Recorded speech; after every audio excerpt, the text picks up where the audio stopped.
Happy game day, everybody. Welcome into Morning Jocks here on a Friday in the Magic City. And that's absolutely right. The day has finally arrived in just about 13 hours from now. We will kick off the 2025 season edition of the College Football Playoff. And Alabama will head up to Norman, Oklahoma to take on the Sooners for the third time in the last 13 months. And the winner wins a trip out to the Rose Bowl to take on Indiana in the quarterfinals, but should be a very exciting game tonight and three exciting games coming up tomorrow. So we're going to spend a ton of time this morning talking about the first round of the playoff and giving you our final predictions for what's going to happen and how those games are going to go down this weekend. I know a lot of you excited. A lot of you have probably a little extra pep in your step today because next week's Christmas. Today you've got Alabama in the college football playoff. So should be a great weekend, and appreciate all of you tuning in and choosing to spend your Friday morning with us right here on Morning Jocks. But if you're new to the program, what we like to do on these types of days is we like to get you involved, and we like to ask you your final score predictions on Final Score Friday. So you can get in on the conversation, 205-834-9450. That'll get you on the courtesy GMC text line, and it's really simple, especially this weekend, because you've got a couple bowl games, but really just the four playoff games are going to be the focal point, and you just tell us how you think they're going to go. What do you think the score prediction is going to be for Alabama, Oklahoma, Miami, Texas A&M, James Madison and Oregon, and Tulane and Ole Miss? And we will read those throughout the show. And we love hearing those from y'all each and every Friday here during the college football season. But let's get you up to date, what you need to know about Alabama, Oklahoma coming up later on tonight. So the good news is for Alabama on the injury front, no new names added to the injury report. Nothing changed from yesterday, so everything looks like it's going to be full steam ahead. If you are somebody that maybe you haven't been paying attention or you haven't been following along with what's going on until today because it's game day and now you're trying to catch up on everything that's going on injury-wise. On the Alabama front, LT Overton is still out there on the defensive front. He's still dealing with an illness and battling through that. So he's going to be unavailable for Alabama, but that's been the case for the last couple of games anyways. Kevin Riley there in the backfield at running back. He's still out. I know that was another name some people were hoping might be available for this one, but he is out as well. But the good news is about who's available because Jam Miller's not on the injury report. Cam Dewberry's not on the injury report. Josh Cuevas is listed as probable. And according to Kalen DeBoer on Wednesday, he will be available tonight to play for Alabama. So you can expect him to be suited up and out there on the field. So that's the big good injury news if you're an Alabama fan. And you should feel a lot better about where this team is physically and health-wise, I would say, heading into tonight's game than a couple of weeks ago in Atlanta. But on the Oklahoma side of things, they do get R. Mason Thomas back. That's their big injury news heading into this game against Alabama. But they did get some potentially unfortunate news yesterday because they had to downgrade their center, Jake McCullough. He is now listed as doubtful for tonight's game for the Oklahoma Sooners. So that could potentially be a critical loss for them up front as their kind of guy leading the charge there for the offensive line is now listed as doubtful for Oklahoma. So something to keep an eye on there. But injury news, Alabama looking like they're in the best shape they've been in a number of weeks. Oklahoma in pretty good shape as well, but certainly worth keeping an eye on the offensive line and that center position, particularly there for the Sooners. So that's your update. That's what's going on the injury front for Alabama and Oklahoma. And, of course, we'll give you spend some more time talking about this game and then, of course, deliver our final score predictions for this game coming up here a little bit later on in the program. But I do want to take a moment, and I do want to talk about the Thursday night football game that we had last night because I'm just glad that, I didn't look like a total idiot because I was here talking yesterday about how this might be one of the best NFL games of the season, and I was really, really excited for it. And you were wrong until the fourth quarter. I was about to say, admittedly, the first three quarters were not anything spectacular, but the fourth quarter and overtime were pretty spectacular. So the Seahawks, they get a 38-37 overtime win over the Rams, so they're now in the driver's seat really for that first round bye and number 1 seed in the NFC side of the playoff bracket. But yeah, like Saber said, you didn't really miss a whole lot if you didn't tune in until the fourth quarter. But once the fourth quarter started, it was absolutely electric. So the Rams, they score, they go up 30-14 early on in the fourth quarter. It's not looking great for Seattle. And so with about 8 minutes left, you're really, you're grasping at straws now if you're Seattle, right? I think the analytics gave them a 3% chance of coming back to win at that point in time. And Rashid Shaheed, the speedster that they traded for from the Saints earlier this year, he returns a punt for a 58-yard touchdown. They get a 2-point conversion after that, so now it's 30-22. After being down 16, it's now a one-possession game. They get a quick 3 and out. Then they come back on the field. Rashid Shaheed, again, they do a little reverse with him. He gets a big gain, sets him up for a 25-yard touchdown pass from Sam Darnold to A.J. Barner. So now it's 28-30. You got to go for 2 again to tie it, right? And probably the most, it's hard to explain it without actually being able to watch it, but probably the most bizarre 2-point conversion attempt, or I guess conversion that you will ever see of it actually being a good attempt. Because so what they tried to do is they tried to do a backwards pass, and Sam Darnold's pass bounced off a helmet of one of the Rams defenders. But since it was a backwards pass, allegedly, after review, they said it was a backwards pass, and it's a live ball. So it's essentially a fumble, and the ball had ricocheted off of the Rams player's helmet into the end zone. Zach Charbonnet, the Seahawks running back, picks the ball up. I think he was just picking it up to give it back to the ref. Yeah. Like, he thought the play was just over. Yep. But he picks the ball up, gives it to the ref. They review it and come back and say, well, it's actually a live ball. He picked it up in the end zone, so the attempt is good, and it's now tied at 30. And never seen that before in my life. And the craziest part is it wasn't like okay, we'll let the play out and then immediately go to review. No. Literally everyone on the field was like, that was busted. Oh, well. They're lining up for the kickoff. And then we're like, hold on. Let's go back and take a look. So, I guess technically the next play hadn't started yet, but that was probably the longest wait to buzz down for something in NFL history. Yeah, it was, you're absolutely right about the way that the whole thing went down, but it was so bizarre because it's one of those things where if you, again, you would have thought, if you went up, to go get something to eat or go to the bathroom real quick and come back, oh, okay, somebody threw a flag and they got to do the attempt again and they converted it. No. Bizarre. You may never see that again in a live football game, but whatever, it works. The Seahawks were able to tie it at 30 after being down 16 with 8 minutes left to go in the game. With 6.5 minutes left to go, it was tied at 30. Then both teams had multiple opportunities to go and win the game in regulation. Nobody could do it. Rams had an opportunity to kick a game-winning field goal, but the thicker kicker missed a 48-yarder, so we go to overtime. The Rams get a quick score, a 40-yard touchdown pass to Puka Nacua, who had a fantastic game there. But so the Seahawks, they then have the ball. They're driving down the field. They manage to score a touchdown, and at that point, they go, all right, we can either play for the tie, but with the way the tiebreaker worked in the division, the Seahawks needed to win that game, right? Because a tie with the Rams did them no good. They had already lost to the Rams once this season, so they had to go for the win, and that's absolutely what they do. So they get a 2-point conversion and a touchdown late in overtime to win the game 38-37. The Seahawks, on their last 3 touchdowns, had to convert a 2-point conversion on all 3 of them to win that game, and they did every single time. So absolutely remarkable win there for the Seahawks.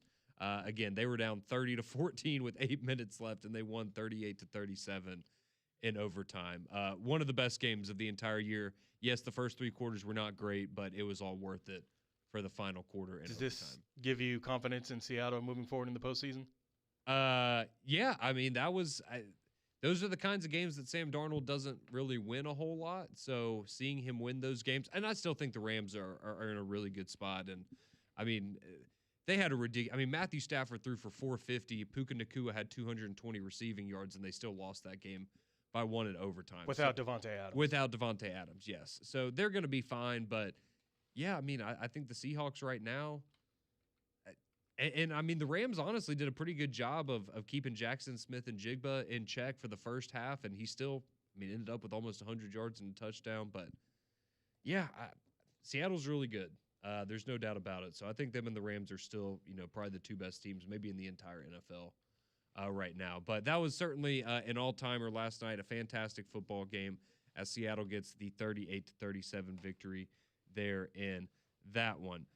Quickly, though, you did also have a bowl game last night as you had the Xbox Bowl. And this was another game that tried to get crazy. So Arkansas State, they were in control. They were up 31-7 going into the fourth quarter.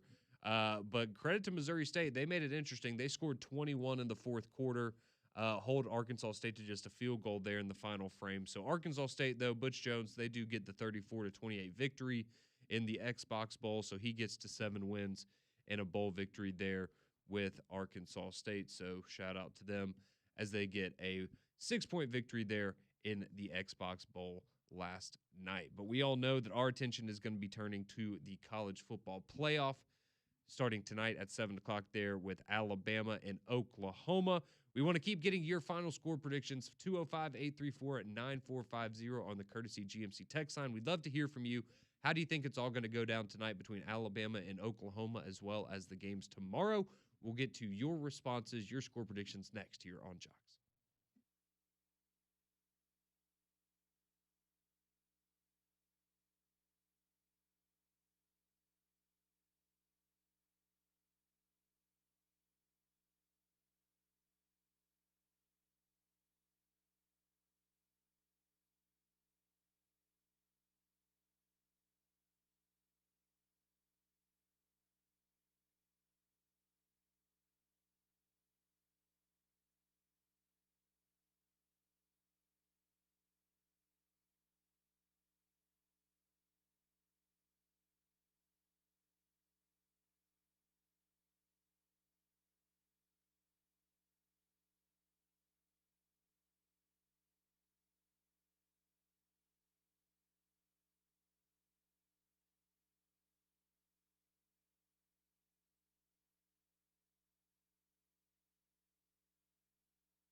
6:16. Welcome back into Morning Jocks here on your Friday.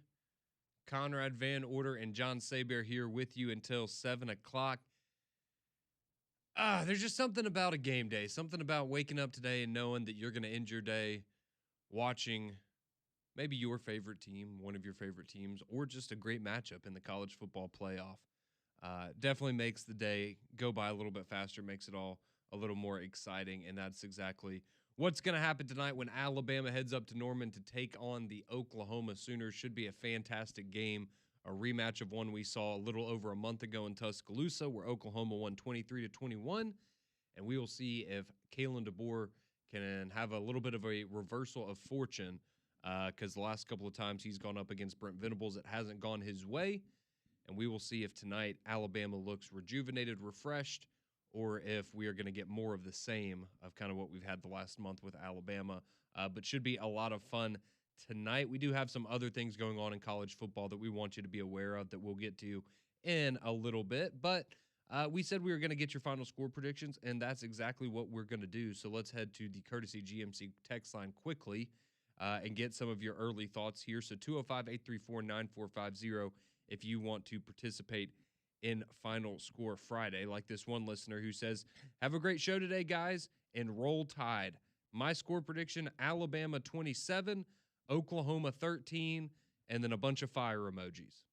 So they're feeling good about that. Okay, all right. Hopefully that doesn't mean you're going to fire Kalen DeBoer. Hopefully. If it goes the other way direction. But I didn't think he's picking Alabama to win, but I just hope if it flips around that part won't hold true, at least for him. That's an interesting way to think about that. You might be onto something there. Let's see. Lewis chimes in. It says the Dr. Pepper curse may still be in play. The Boz is on game day as the guest picker. Okay. Well, we'll see. Mm-hmm. Hopefully Drake hasn't put on an Alabama jersey this week. That's the last thing that Alabama needs is that extra voodoo working against them. Let's see. John Mack, his fight in Texas A&M Aggies, they're going to be taking on Miami tomorrow. At 11 a.m. in the playoff. He says, gig 'em, morning, boys. Fighting Texas Aggies women's volley. Oh, we're doing volleyball. Okay. Congratulations to that.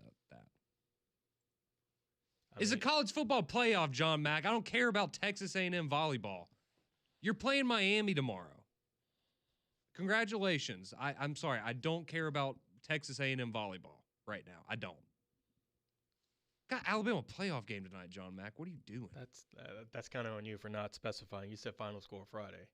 Did he give you a final score? Oh no, it's not. It's just no. He's just talking about gloating? something they did. Yeah. Okay, then all right. Okay, never mind then. Yeah. They beat Nebraska. He's a fool. They beat Nebraska.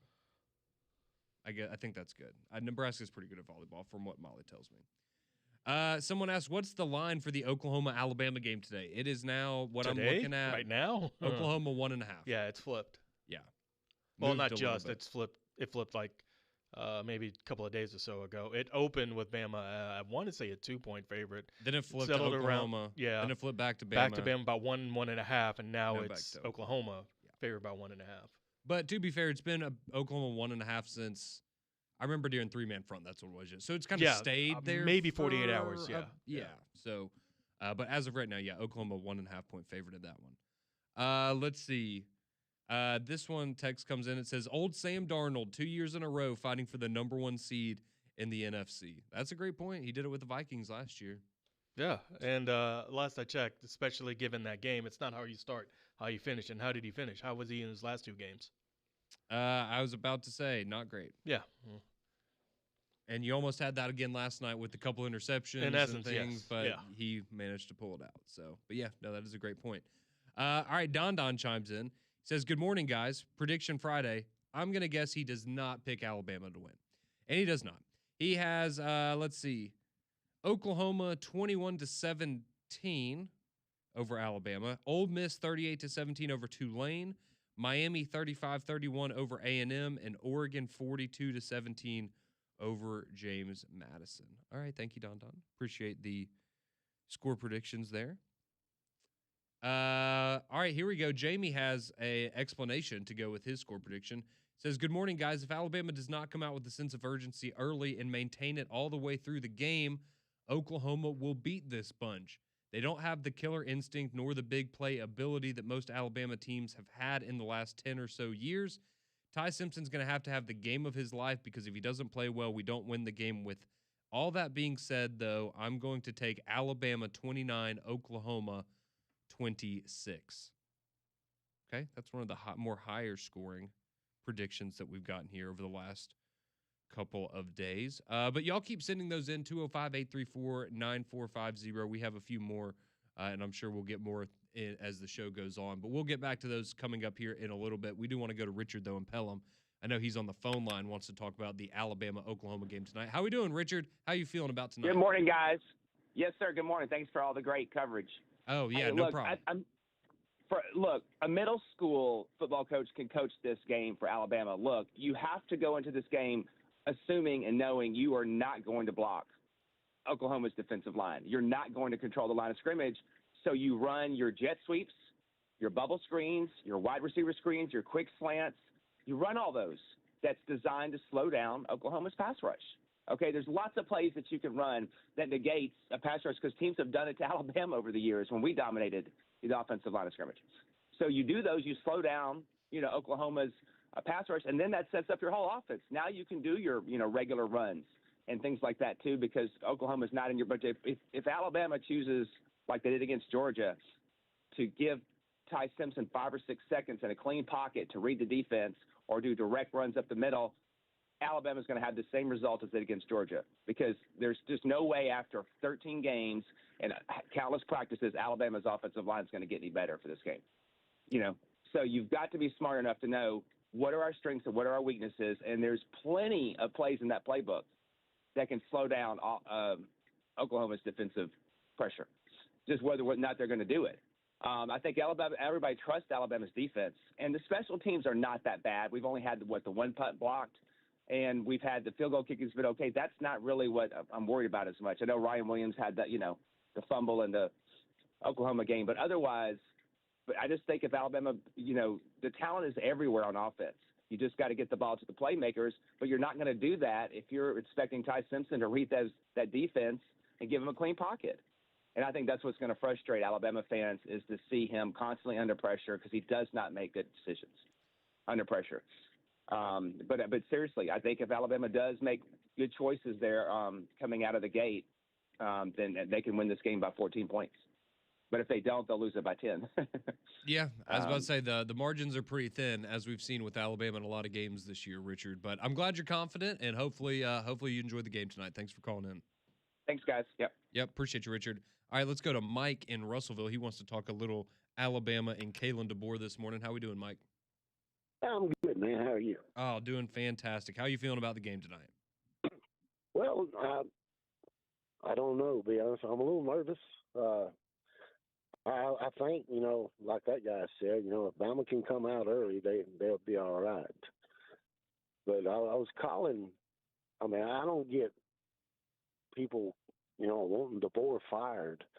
I mean, he's 2-0 against Auburn, 2-0 against LSU, 1-1 against Tennessee, 2-1 against Georgia. That's pretty good. I know he's lost to some teams he shouldn't have lost to, but still, let's give the man an opportunity. No, I'm right there with you, Mike. I know a lot of people. I mean, again, I get it. That's just it's not Nick Saban. So there's people that no one was ever going to, in some people's eyes, ever going to be able to replace Nick Saban. Correct, right. They were always going to dislike whoever it was that came after him. And I said that earlier, it was in jest. I don't think personally he should be fired. However, there are people that listen to these airwaves that feel if he loses, he should be fired. These are a good number of the same people that wanted him axed after losing to Vanderbilt last year and losing to Florida State this year, and were rather all of a sudden changed their tune when they went on and they had those 4 ranked at the time wins in the middle of the season. They were like, oh yeah, absolutely, I love this guy. It's not surprised people that were not unlike when LeBron left Cleveland. They burned his jersey. Then when he came back, got it back. I was like, oh, I never wanted him to leave at all. It's the fickle fan base that's out there, but there are more than probably should be and more than you think, but they do exist. Yeah, like, well, take the Vandy loss last year. It ended up not being that bad of a loss, compared to what Vandy done. Yeah, we just had to get used to the fact that Vanderbilt was actually pretty Correct, good. right. Yeah. Again, overall, no, Yeah. did one of the few that kept you out the playoff. But yes, at the time, especially coming off beating Georgia, what? I never felt that Yeah. way, but there were a good number of No, people I that didn't called either. in that Monday after, probably including Conrad. I don't know. Conrad called for his removal, but he was none too pleased. It's just funny. It's I don't know. I ain't gonna go throw a brick through somebody's window like people did with Curry or nothing like that. I'm not that kind of person. But I just I don't know. I don't get it. I think personally he's done a pretty good job. I know, like I said, he's lost to some people he shouldn't have lost to, but who hasn't? Yeah. What Saban lost to Louisiana.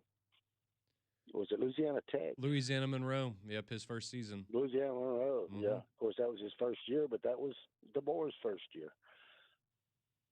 No, I mean, see I I see where your rationale's coming from, Mike, and I think that I would say that you're one of the more rational fans in that regard. I think Kalen DeBoer's done a great job, and if you look, I understand some people get enamored with the idea of who could maybe be out there or what the other what's on the other side of the door, but I promise you, if Kalen DeBoer were to leave, I don't think you want to be looking for another head coach right now, and I No. don't think that whoever you brought in here, the masses would be saying, "Oh, that's a way better hire than Kalen DeBoer." Kalen DeBoer's one of the very best. So we'll see how it goes tonight. I know, depending on the result, that will change how a lot of people probably feel about Kalen DeBoer, at least for the next couple of weeks. So it should be exciting. But let's get back to a couple of your texts here before we go and give you our predictions. See, this is the kind of text that I'm looking for this morning. This comes in from Doug. He says, I wanted to text in and congratulate Alabama volleyball for a win over South Carolina. See, now that, Doug, yeah, congratulations. That's great. I don't care about Texas A&M volleyball, but Alabama volleyball, good for them. I'm happy for them. I'm very happy for them. And I appreciate John Mack now playing by the rules, and he sent us in score predictions. He says, okay, you want picks, Oklahoma 24, Alabama 10. Oklahoma runs for 200 and keeps the ball away from the inept Ty Simpson. And then he says, my Aggies 27, Convicts 24. Le'Veon Moss runs all over Miami. So there you go. John Mack likes A&M and Oklahoma to be winners this weekend. Not too surprised by that there. But you can keep sending in your final score predictions, 205-834-9450. But it's time for us to have a little bit of fun. Myself and Saber, we will give you our final thoughts on the 4 college football playoff games this weekend. Our final score predictions up next here on JOX.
6:33 here on your Friday morning.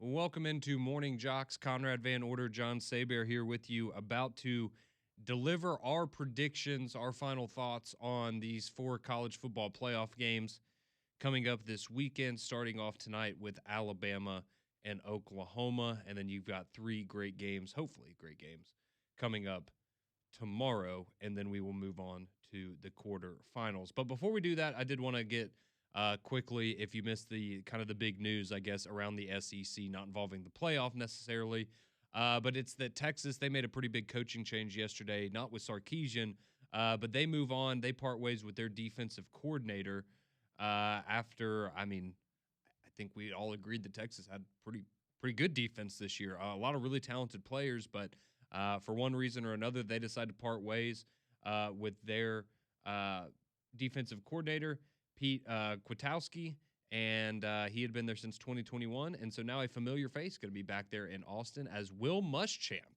was named the new defensive coordinator of the Texas Longhorns. So somebody that knows the conference very, very well. I believe this is the 6th SEC school that Muschamp, because I guess technically when he worked at Texas before, they weren't in the SEC. But yeah, certainly knows the conference very well, and I think we all can agree that when he's in the head coaching role, maybe some different results, but as a defensive coordinator, certainly has a really, really good track record. So an interesting addition there for Sarkisian at Texas, as Will Muschamp joins them as their new defensive coordinator.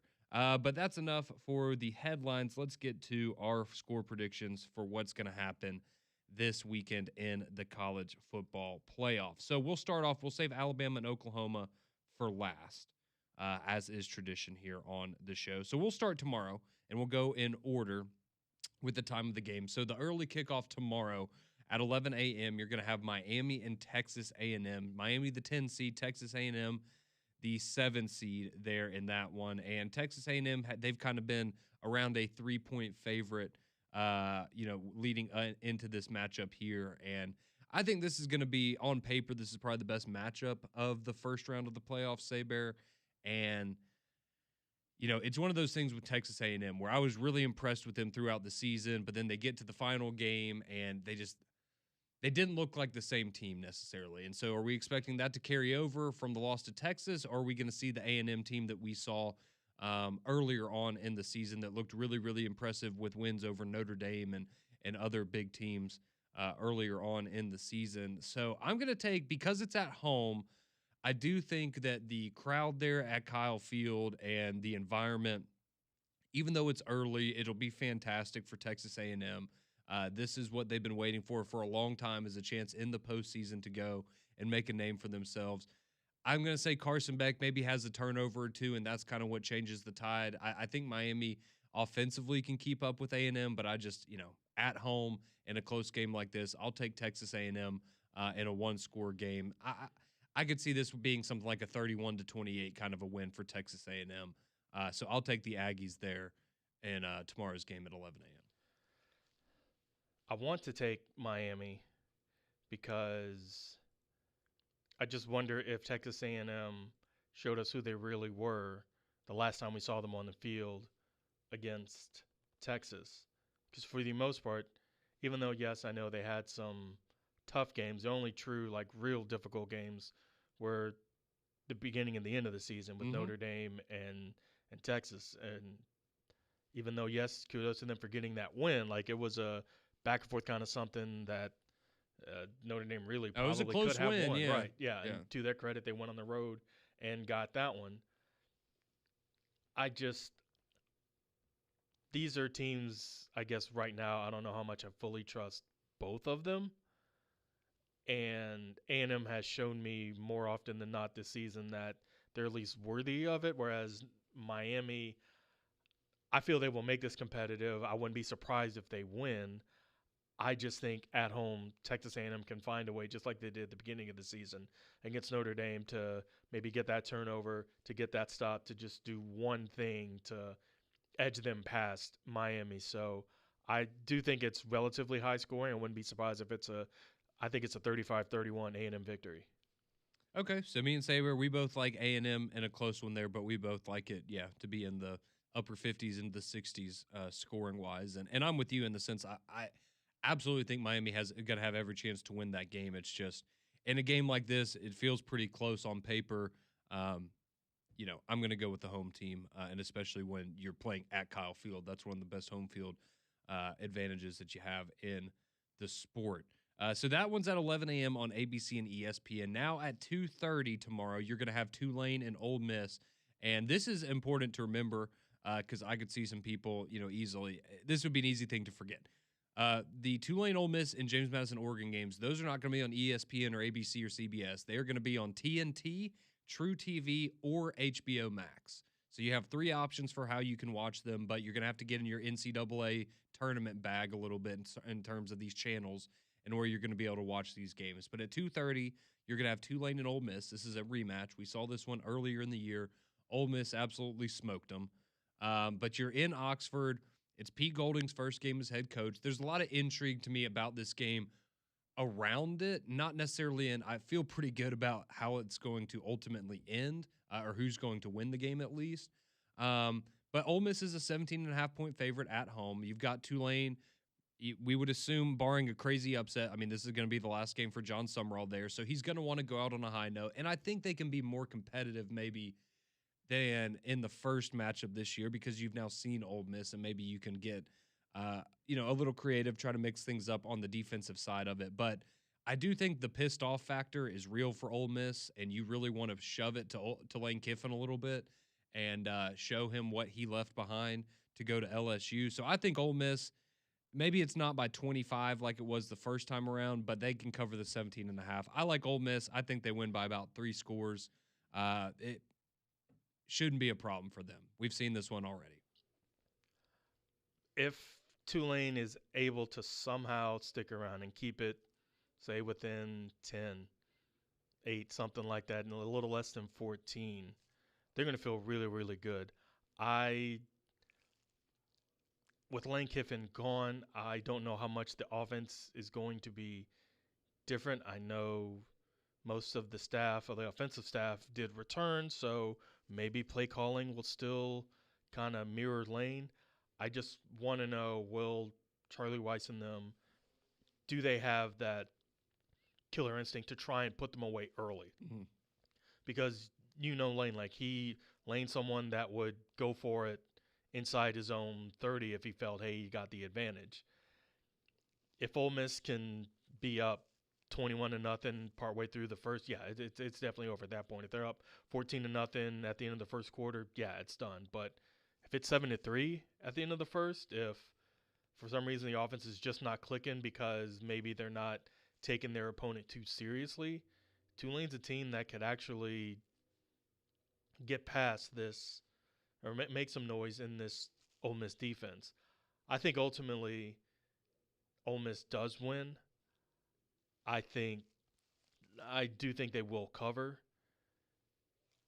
I don't think there's that much of a chance of an Ole Miss upset.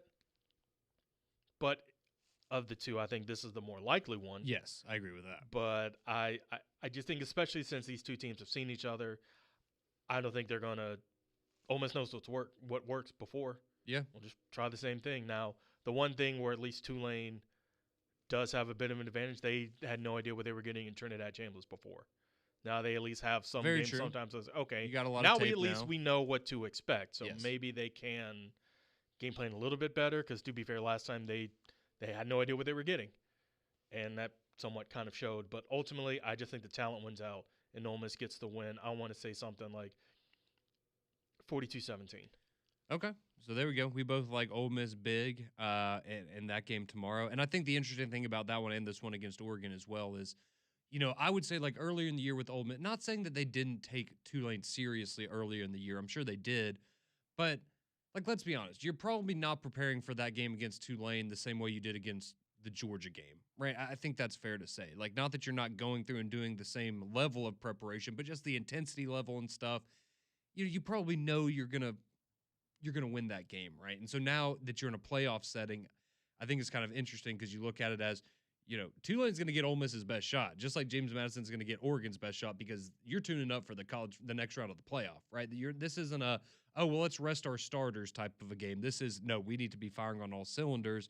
And so does that lead you maybe to more of a blowout because, you've got Oregon and Ole Miss that are really taking these teams seriously, whereas in the regular season, maybe just not quite as taking that game as serious. But you do have Oregon and James Madison. That game's at 6:30 tomorrow. Oregon's a 20.5-point favorite. I'll be honest, I don't feel like there's really a whole lot to talk about with this game. I think Oregon's going to absolutely stomp them. As bad as Ole Miss and Tulane could be, I think this one will be worse. And it's nothing against James Madison. They had a great season. They're a great story. Really great what they've been able to do after Signetti left and continuing that success. But Oregon's really, really good. They're playing at home in Eugene in the playoff. They might beat them by 40. Doug's big. James Madison does have the ability to get after the quarterback, but I think Oregon has the ability to limit that. I think maybe in the first quarter it's maybe kind of close, and people are like, oh, okay, maybe James Madison's got something. Then the floodgates just unleash. I'm expecting a 50-piece from Oregon and maybe 14, 17, maybe 20, something like that, 51-17. A sizable demolishing by the Oregon Ducks. Yeah, don't think that one's going to be particularly competitive. All right, let's get to the big one, the one we're all looking forward to the most, or most of us are at least, and that is Alabama and Oklahoma tonight up there in Norman, Oklahoma. So Oklahoma is a 1.5-point favorite as it stands right now. Again, Oklahoma did win in Tuscaloosa about a month ago, 23-21. They also beat them 24-3 in an absolute beatdown in Norman last season that ended Alabama's college football playoff hopes. So we spent a lot of time talking about this. It really does feel like we talked about it for a month straight because we have just in two different iterations. I will maintain this. I think it's very fair to, it's hard to get the last thing you've seen from a team out of your mind. And what you saw last time from Alabama against Georgia in Atlanta was bad. It was really, really bad. I do think the team is a lot healthier now in this situation, and I do think, going on the road is not going to be easy, but it's not going to be freezing cold. It's not going to be snowing. It's not going to be raining. It's going to be 58 degrees and, dark outside when this game kicks off. So everything around it, I think, sets up well for Alabama where that's not going to be too big of a hindrance for them. I do think having the 2 weeks off has been massive. Having Jam Miller back is huge, even if he only has 30 rushing yards tomorrow. What he does in pass protection, things of that nature, that's a massive get for Alabama to have him back, just like having Josh Cuevas and everything that he does, even if he's not filling up the stat sheet with, 8 catches for 100 yards or something like that. What he does in every facet of the game and with that offense will make a huge difference. I do think the pendulum swings back. Again, could Alabama lose the turnover battle 3-0 again? Absolutely. But I don't think that would be a smart bet for anybody to make to think that would happen again. So I look at it like this. Do I expect Alabama's offense to have as much success as they did the first time they played this season? No, I do not. But I do think, this is an Oklahoma offense. They didn't have a drive over 40 yards the last time these teams played. Alabama gift-wrapped, handed them 17 of their 23 points that they scored in that game. Alabama probably should have won that game 28-6 the first time around, but they didn't. So I do think Alabama, I think they're the better team. I think they have a higher ceiling offensively. And I think they'll do just enough. It's going to be a close one. It's not going to be particularly fun, I don't think, if you're an Alabama fan. But I do think they squeak out a close one. I think a lot of field goals are going to be coming from Oklahoma. I've got Alabama 21-16. That is my final score prediction there. So that would be an Alabama cover and them advancing to face Indiana in the quarterfinals. What do you think, Saber? I think Oklahoma's defense has been giving people fits over the last, basically all year. Alabama found a way to move the ball against that defense, but there were so many self-inflicted wounds that they ended up losing the game. I think Alabama wins this game because they know how to move against that defense, but also Oklahoma on offense hasn't really done much, if anything, at all. Oklahoma's offense, especially in that last game, was turnovers. And you can't really count on that all the time. To their credit, they got those turnovers, and they made something out of them, but That's a lot of what you saw in the SEC championship game with Georgia. Most of those touchdown drives where Georgia started in Alabama territory, whether it be turnovers or punt return or whatever. Like Alabama allowed them to start with short fields, and Georgia took advantage of that. Mm-hmm. I don't think this Oklahoma team can drive the length of the field. So if you just don't have those self-inflicted mistakes like you did in the past, Alabama should win this game. I think it's a 21-17 game. I do think that it is in doubt. I think this game is going to feel like basically that 4-game stretch that Alabama saw earlier, that like you knew they were going to win, but you felt nervous the whole time because Alabama, like they would play well, but then okay, maybe it'd be a 3 and out, and then Oklahoma and the other team would start driving. It's like, oh, I don't know, but then Bama will make a play, get a stop or turnover or something to just cement that game finally when they really should have put them away earlier. So I think Bama gets the win. I don't think it's going to be easy, but I do think it's going to be fun to watch. All right, so there you go. Me and Saber are both taking Alabama in a close one there. We will wrap up with your final score predictions, more of them coming in for Alabama, Oklahoma. That's next here on Morning Jocks.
Final few moments here on the Friday edition of Morning Jocks. It's been a fantastic week here on the show. Appreciate y'all tuning in each and every day as we've worked our way, and we are finally here. The college football playoff kicks off tonight, Alabama, Oklahoma, and then you've got 3 games tomorrow, starting with Miami, Texas A&M, and then Ole Miss, Tulane, and Oregon, and James Madison. And it should be a fantastic weekend, and we'll be back with you on Monday to recap it all and get you started on your Christmas week. But let's wrap up. A couple more texts on the courtesy GMC text line before we get out of here and see some people chiming in this morning, like this one that says, all the Gumps trying to convince themselves that they're going to win this morning is hilarious.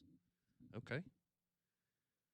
And I understand, look, if you think Oklahoma's going to win the game, I don't think that's a perfectly fair argument to make. It's just, I do find it funny that people that are like, you think Alabama has any chance at all of winning this football game? Like, yeah, they're in the playoff.